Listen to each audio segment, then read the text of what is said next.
I'm Tim Stevens, and this is the 2025 Mazda CX-30. Most SUVs focus on the utility side of the sport utility vehicle equation, but this CX-30 is much more focused on the sport. But can Mazda's smallest and most fun SUV offer enough utility to stand up to the competition? We're going to run you through all the numbers, and then we'll give it the full Capital One Auto Navigator treatment to find out.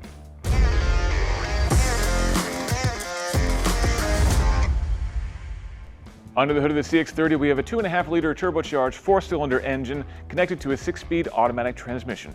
It makes 227 horsepower and 310 pound-feet of torque. It'll do 22 mpg in the city, 30 on the highway, and 25 mpg combined.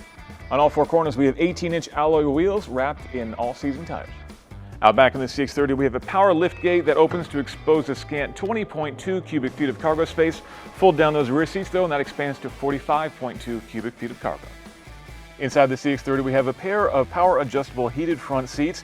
Infotainment is provided by a 10.25-inch display here, which interestingly is only touch if you're using Android Auto or Apple CarPlay, both of which though do work wirelessly, and you've got a wireless cell phone charger here to pair with that.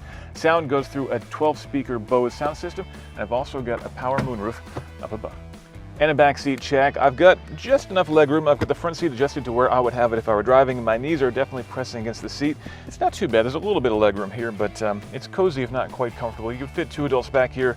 3 though I think would be pushing it a little bit too much. In terms of amenities, I've got cup holders in the armrest here, a pair of vents to keep heating and cooling flowing. No USB-C ports, no displays, no frills. Pretty basic. All right, that's all the details. Let's hit the track and see how it drives.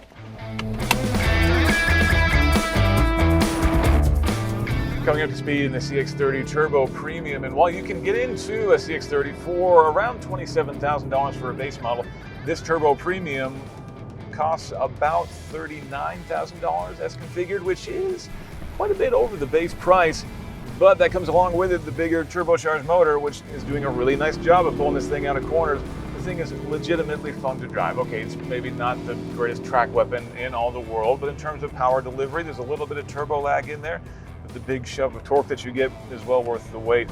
Handling too is on the relaxed side. There's a fair bit of body roll through the corners here, but that means that it's just nice and easy to drive on the road. You've got good ride quality in normal road conditions, but still tight steering and a good enough response that you can have a lot of fun driving this thing through your favorite twisty roads, and that is not something that you can say for much of the Mazda's competition. So what are you giving up in exchange? Well, cargo space is definitely the big thing. As we mentioned, just over 20 cubic feet of cargo space out back, which is maybe enough to move you into or out of a dorm room as you're going into or out of college, and certainly for making a run to the Home Depot and that kind of thing. But it's maybe not enough for a larger family, or if you're hauling a lot of people, they might not be that much comfortable in the back seat.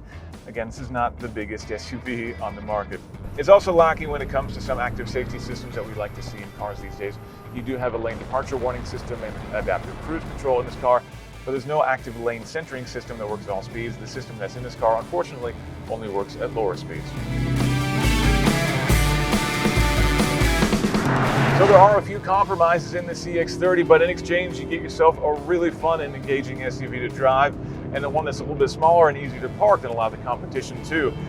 In my eyes, that makes this a really great choice for someone who wants something that's as fun to drive as it is frugal to live with.